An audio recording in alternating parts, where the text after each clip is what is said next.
First poem I'm going to read is called To a Child Crying on the 2 Train. Listen, I'm not happy either. Stuck between Clark Street and Wall, with the lights out inside the steel cabin below the surface of the river, and you're letting out a scream that could peel the sheen off the woman's face in the skin treatment ad, if we could still see it. I'm already late for work on another Monday, standing beside your stroller, as your mother tries to console you in the dark. You won't have it. Your gasps and shrieks pierce my veins. Just do us both a favor. Don't start convulsing or having a seizure, because somebody will pull the emergency brake. We'll get stranded here for hours, or until the fire department arrives. If you think this is bad, just wait until your brain grows big enough to imagine every possible scene that got us here in the first place. Did some secretary in the next car lock her knees and faint, or did the city above us get blown to smithereens? We won't know until the conductor mumbles over the loudspeaker.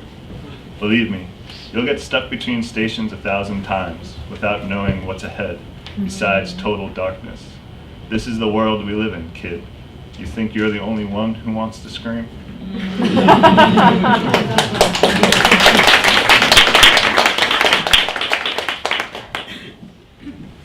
Fast food.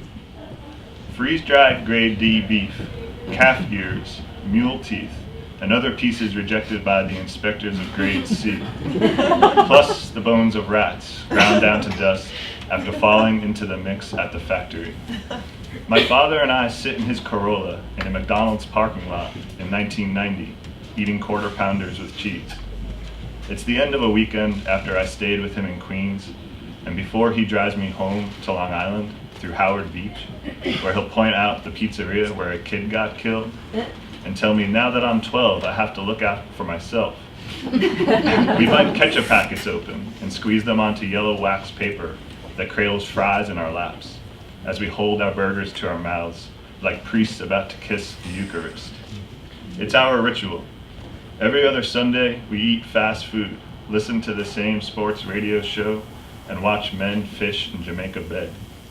And he makes the same joke each time, how one day I'll inherit the $1 billion franchise from his distant Uncle Ronald. If either of us gets a bad bite of gristle or enamel hard beef, we say nothing and swallow it, then inhale a slurp of orange drink. And if he guesses correctly that these meetings will stop in a few years, when I'm too old to sit in his car, debating Keith Hernandez versus Don Mattingly, he doesn't say it. Somewhere inside we know that if anything is sacred in this life, it's this brief hour, eating pickles and onions and strange gray meat. And the only sin is that it won't come again for 2 more weeks.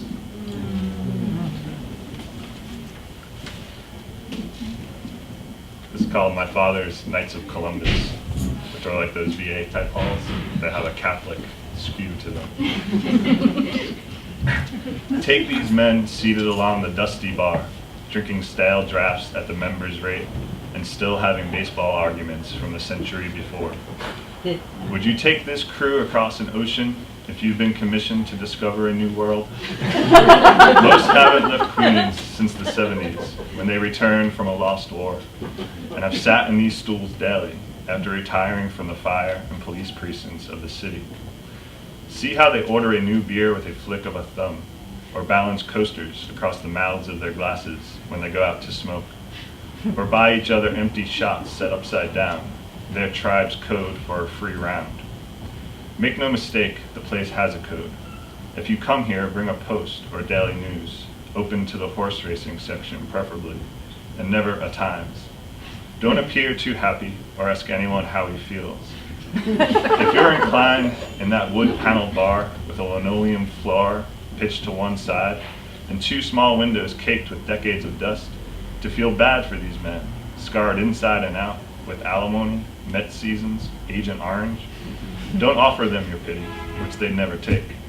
Imagine what it'd be like to arrive here for the first time, like a traveler who returns from a long journey, doesn't know where he's been or what he's seen, and is amazed just to have made it back alive.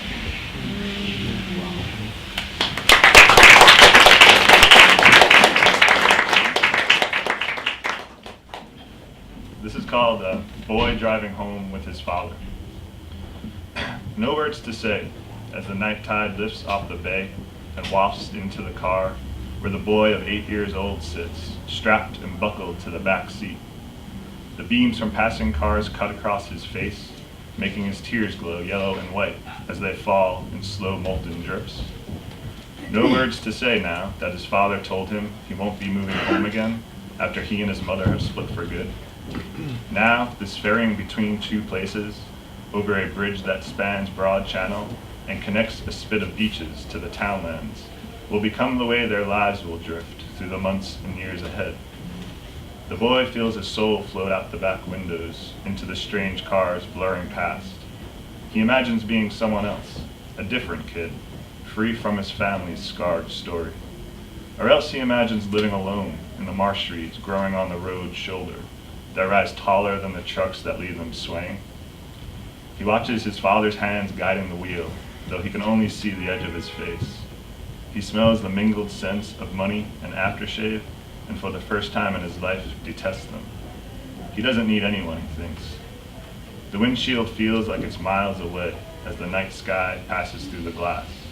No words to say, as he can feel the darkness growing outside, gathering over the black bay water that shines like pitch.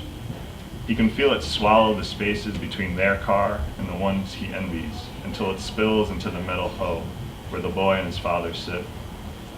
He feels it envelop them, falling between this life and the one he thought they'd live. It shrouds everything he knows and is merciless.